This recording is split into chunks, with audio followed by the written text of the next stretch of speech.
Hey, welcome to the dub of Masahiro Sakurai on creating games. This is the category compilation for work ethic. Number 1, game development isn't a game. Imagine someone asked, why do you make games? How would most developers answer that question? I wonder. I think the majority would say, because I like games, which is how it should be. In my case, I suppose my answer would be because that's what I'm best at. Liking games or liking to make them is lower down on the list for me. See, the job of a game developer is to create games, but the work itself is not a game. It's one thing if you're making games as a hobby, but once money, sales, and numbers get involved, you need to approach it like any other job. In a perfect world, we should be free to make the games we want to make. You see it often with smaller indie games, and it's an admirable trend for sure. But indie devs are professionals too. Once they start earning money, and being a pro means being light on your feet and ready to respond to demand. Plenty of game developers end up working on games that aren't their cup of tea. That's just a fact of life. I'm sure some artist who loves cute things is tasked with texturing lifelike zombies and roaches day in and day out. That can't be very enjoyable, but even if it's not your cup of tea, a job is still a job. You have to do it and try to do it well. Of course, as with any job, it's good to find fun where you can, to try and figure out what makes the work interesting and rewarding. Say you're head over heels for a certain developer or director's vision. If you land a job with them, then sure, you might get a chance to make things you're into. But that's a very big if. If you become a director or a game designer, creating game ideas from scratch, of course, you have a better shot at making something you're into. Still, even if you make it to the top, there's no guarantee that will happen. In my case, I put aside personal preferences when making games. I'm an experienced gamer, yet I made Kirby's Dream Land to appeal to newcomers. And I made Meteos, even though I'm not so good at block puzzles. In other words, I don't design games for myself. I view every project that comes my way as an assignment, in which I create a game to fit a certain genre or goal. But still, the most important thing is to find the fun in it. I would say I've enjoyed my games and the process of making them. Often, I play them after release too. Once you understand what makes games fun, you'll be able to create all kinds of experiences, regardless of your own preferences. I hope the videos I'll be putting on this channel can offer hints that will gradually lead you in the right direction. Having said all of that, no matter what kind of games a developer makes, we all have one goal in mind: to entertain our players. Whatever you do, never lose sight of that goal. If you feel like you've lost your way, just remember, entertain your players. Game development can be fraught with challenges, but this desire to entertain can help provide the motivation you need to keep going. That's the first category done. We're moving on. Category 2. Presentations are all about speed. This doesn't apply only to games, but if you're a part of a creative team, you'll inevitably have to present your ideas. Even if you work alone, it's still vital for a creator to be able to communicate their ideas to others. And here's the secret to doing it. Ready? Presentations are all about speed. I hear I'm a pretty good presenter, so take it from me. Keep those presentations speedy. Trim the fat and get right to the heart of your topic. Forget justifications or alternatives. Use graphics, but keep it simple. And remember, it doesn't have to be short, per se. Just keep things moving and make the most of the time that you do have. That's what matters most. And that's it for today's presentation. Quick, snappy, and memorable, right? Don't forget, presentations are all about speed. A quick one. We're moving on. Number 3. Try telling that to the player. Here we go. Game development involves working with computers that don't always cooperate. There are also costs of managing a vast amount of human resources. Sometimes, what we want to do and what we can do don't always align. Let's say I ask a game designer to write up a design document. Often, what comes back will prioritize the developer's jobs rather than the player experience. Sometimes, this is a sensible compromise for efficiency's sake, but other times, it's just plain bad for the players or puts too much priority on ease of development. Here's how I'd respond to that designer. How are you going to tell that to the players? Players aren't concerned about why developers do what they do. They only care if the game is good or not. Well, maybe it's not that black and white, but they aren't going to cut you slack just because your development was hard. Nor should they. Game developers are players too. So they should know just how their customers will feel. But when you're on the dev side, it's easy to forget that perspective, especially as problems start piling up. In short, you should always try to remember how the player feels. Issues arise during development. There's no getting around that. And since taste varies from person to person, there won't always be one clear answer. Sometimes it could be a technical limitation, or you simply have no other choice. But when push comes to shove, you're doing this for the player and nobody else. If you think they won't like something, try looking for other possible solutions. The player comes first. And finally, this isn't just a design issue. Talk to your programmers too. In the end, you'll need to strike a balance between what's ideal and what's technologically feasible. Number 3 done. Moving on, number 4. It's Spec Changes.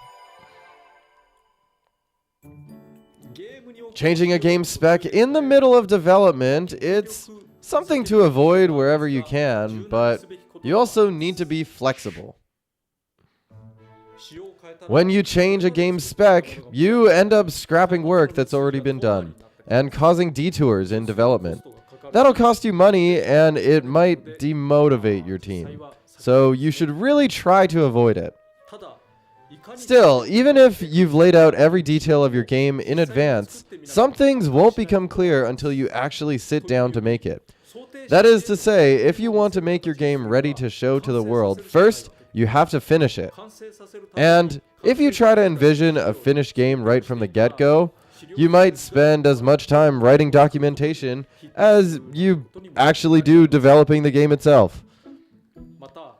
Plus, things might change depending on the direction the team has taken things. And even within that same team, different programmers can produce considerably different results. Schedule concerns, too, might force you to change specs. It happens all of the time, really. What you really want to avoid is having to change course because your game's not fun. Try to have the fun in mind straight from the planning stages. Creative works are a combination of a wide variety of elements. For example, to make a single enemy character move requires planning, art design, modeling, animation, visual effects, programming, scripting, sound effects, and so much more. If any of these upstream tasks get behind schedule, or if the schedule hits a snag somewhere downstream, that's going to halt development.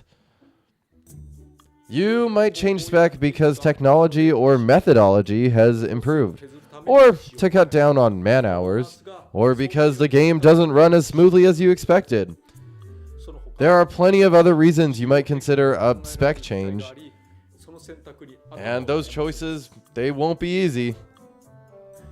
In reality, you'll have to figure things out on a case-by-case basis. But don't dig in your heels. Pushing forward with an idea that's going nowhere won't help. Oh, and don't keep potential problems to yourself. Saying, I knew that was wrong after the fact does not help anyone. Don't wait! As soon as you spot an issue, you have to tell someone right away. That goes for everyone on the team, no exceptions. Your customers, the players, they can't change something that's going wrong. But someone on the development team might just be able to fix it. Since you're working with computers that don't always cooperate, you'll have more than your fair share of contradictory or insurmountable problems. But don't underestimate the power of technology. Put all possible options on the table. Then pick the best solution for your current predicament. You'll also need to make sure your solution works in both the short term and the long term. My style is as follows. The moment a problem crops up, I make a decision immediately rather than spending time on it. In most cases, I hear what I need to hear, then react. Deliberating for too long just ends up wasting time. But if you need information to make decisions, the less accurate the info you have, the more likely you are to make a mistake. So, I prefer people tell me everything they know without leaving anything out. Instead of just bringing up a problem when something goes wrong, teams will tend to waste time arguing about how to bring it up, which makes it even worse. Game development is a constantly shifting process. The sooner problems get brought up, the less time you'll end up wasting on the problems. Up next, writing game proposals, number 5. Today's topic might feel like it belongs in the planning and game design category, but these skills can apply more broadly, so work ethic it is. I'd like to talk to the extent I can about the format I've used for game proposals in recent years. Personally, I find this approach works best, but I understand if folks from other dev teams or companies find it a bit unusual.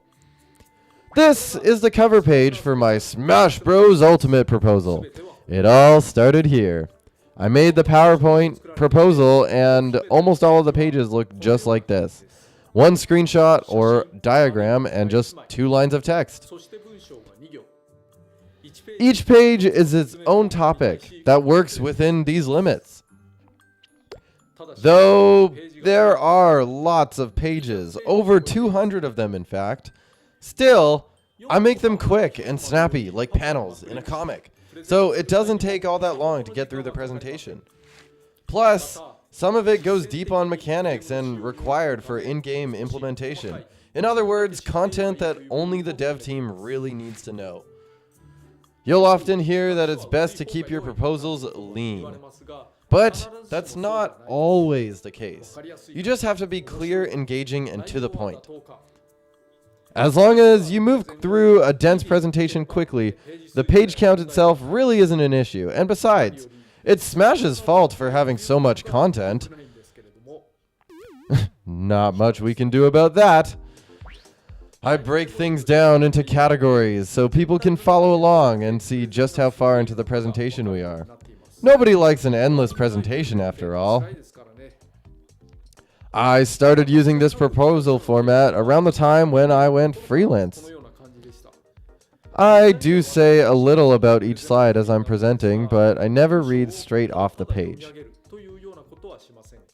It can be pretty annoying when a slide is just a wall of text and the presenter just reads it out loud. People just end up reading it. If you're guilty of this yourself, try changing it up.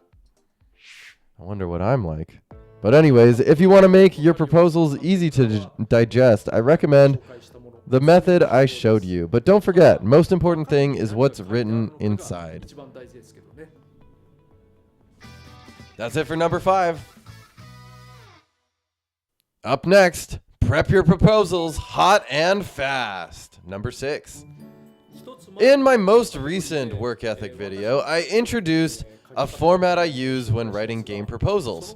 And this time, I'd like to discuss a vital technique for getting them done. Above all else, when writing proposals, don't drag things out. Nothing good will come from droning on and on and on. Once you've made your outline and itemized the main points, get them straight into your presentation. Of course, in order to do this well, you'll need to be prepared in advance. Carefully sort your ideas into the main topics and subtopics, and whatever you do, keep your sentences brief. Use images or photos throughout your presentation to reinforce the text. There's no need to linger on for your grand vision. It's not like you would explain all of that, but keeping things interesting, that's the key. Cut out the graphs and research and plan B and include only what you need. Present it as simply as you can. That doesn't mean that fewer pages is better. What matters most is each page contains the right amount of info. Strike while your motivation is hot and get that proposal written. Don't underestimate the momentum that'll bring. The longer you let it sit, the less fresh it'll be. That's the attitude I'd say you should approach it with. Writing proposals, it's tough work. Their job is to show how a game is fun, and yet they often can lack what ends up being essential elements of the game. For example, if you think about Monster Hunter at the proposal level, it's a game about hunting monsters and using their materials to make gear. At that stage, it doesn't sound especially novel. I imagine only a few of the game's best points showed up in its proposal. In other words, polishing your game is also important to making it fun.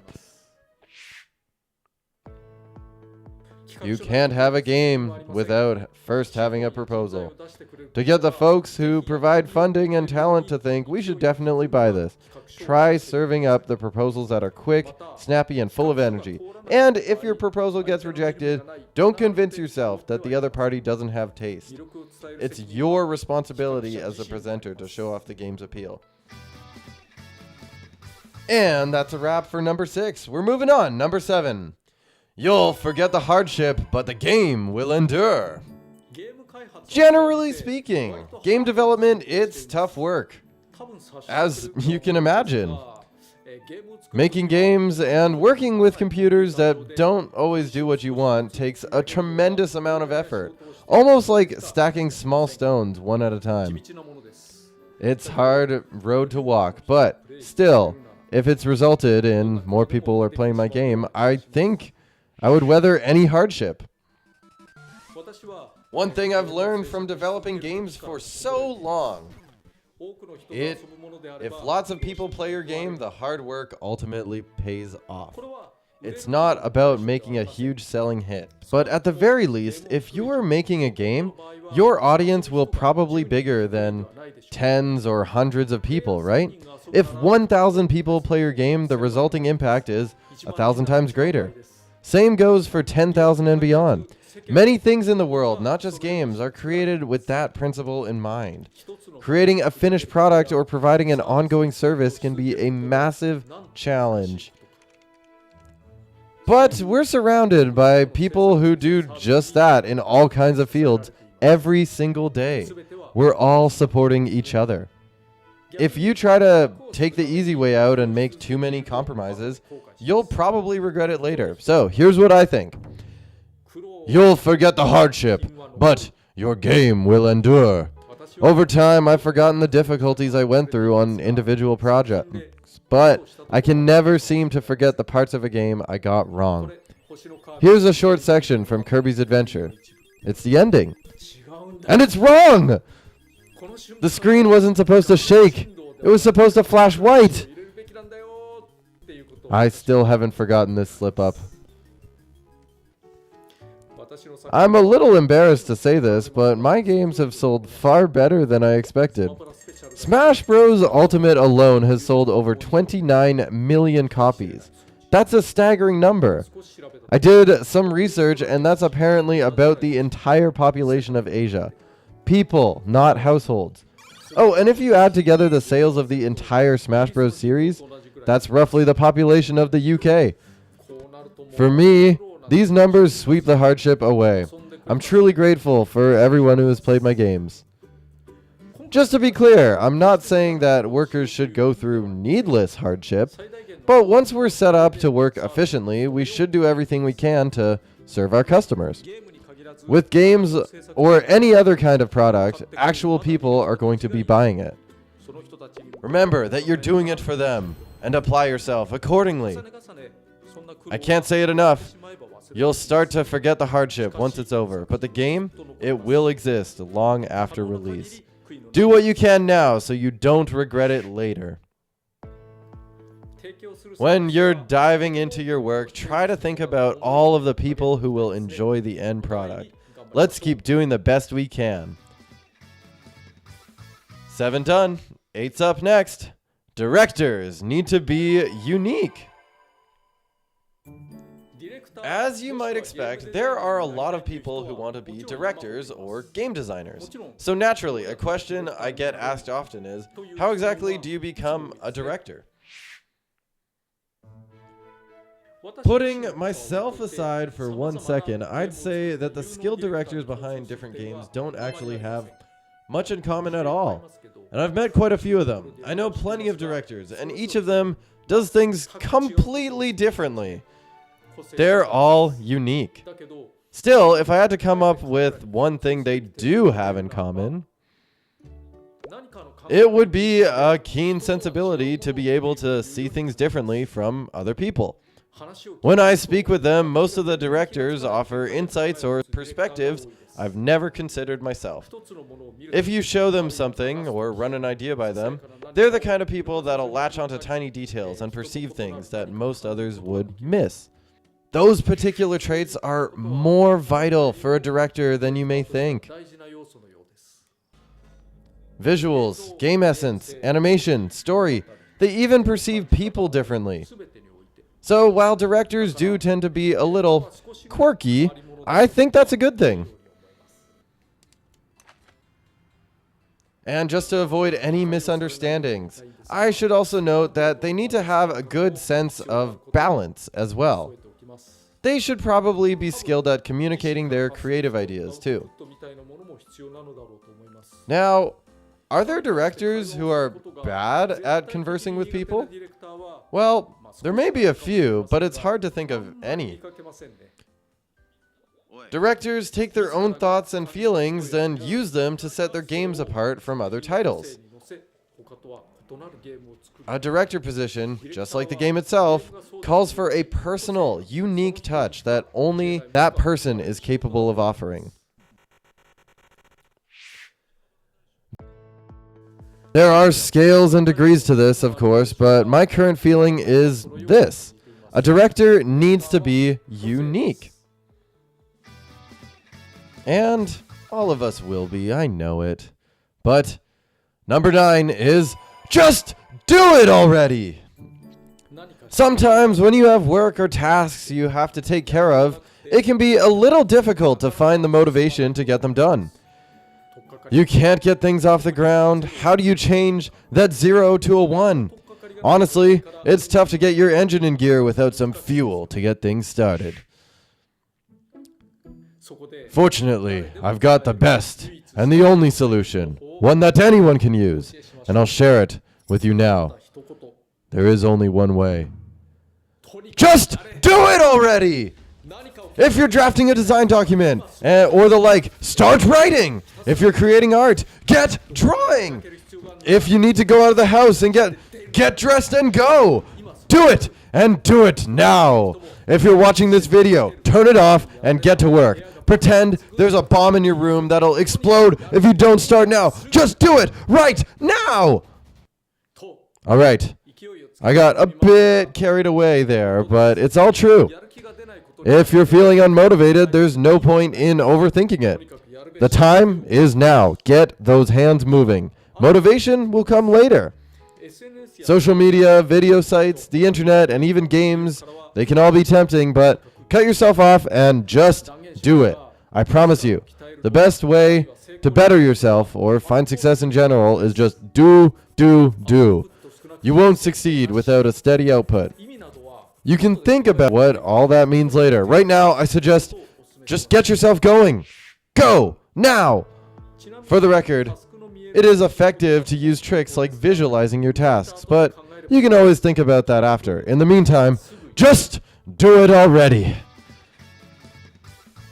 Feeling motivated yet? It's the final one, number 10. How I stuck with my news column. In the past, I had a column in Weekly Famitsu, Japan's biggest gaming magazine. The column ran for 18 years and 9 months. I did 640 articles in total. I think that's a record for the longest running column by a game creator in a game magazine. Probably. It was pretty long as far as columns go, but I still have nothing on Hikaru Ijuin. He's been writing articles since before my column even started, which is impressive, right? When I started the column, I was working as chief director for the Kirby series, and I had just jumped back in as game director for Kirby's Air Ride. I left HAL Laboratory not long after that, and I remember having disagreements with my editor at the time. I was writing about things like leaving the company, but she told me, we can't publish this. While I was working on game dev, there was never enough time. Sometimes I even pulled all-nighters. That left me with no time to play other games. So, unless the project I was working on had been announced, I had nothing to write about. If I wasn't careful, my pool of ideas could run completely dry. Yet, somehow, I managed to meet my deadlines and keep the column going. How did I stick with it? I can think of 3 primary reasons. Reason 1, output. Being a director, I don't find conveying ideas to be too much of a chore. It's just what I do. The channel is proof of that. Reason 2, it's a minimal time investment. When writing columns, I typically finished in about an hour. That's not too unreasonable of an investment. And number 3, I didn't feel too much pressure. Instead of writing because I had to or because lots of people were reading, I shrugged it off. It was just what I thought was good. I wouldn't get anywhere if I overthought things. What these 3 reasons say is that I didn't approach it out of obligation or for the sake of the industry. It can take a major toll if you start thinking like that, so with any job, it's better to stay a little looser if you can. Especially if you're working on something routine. You have to enjoy it, not feel beholden to it. I've been interested in Famitsu ever since it was published, so I'm truly grateful to have had such a long-running column in the magazine. That said, I knew the time had come to set down my pen. As I sometimes mention here on the channel, there's plenty of valuable information in that column, so I suggest getting your hands on it if you can. You might just find something useful. Probably. The column was also printed in book form, but they're a bit difficult to track down. So, there's ebook versions available though, so by all means, give them a look. Nowadays, I've moved on to making this YouTube channel. If I hadn't already been in the habit of writing my column, I may have never thought out the idea. In the sense, the Famitsu column was the predecessor to this channel.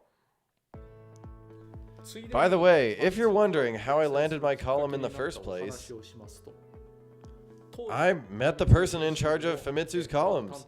At the time, through the MMORPG, Final Fantasy XI. I hadn't met her in real life, but over the course of partying up and playing together, she came to ask if I wanted to write a column for Famitsu. In her own words, she said she was convinced it would turn out interesting. If not for that chance meeting, this channel might not even exist. You never know what kind of happenings might end up setting things in motion. So, there it is. Complete! It's the final one. We did it. Thanks so much for watching the dub, and hope you guys stay tuned for another one.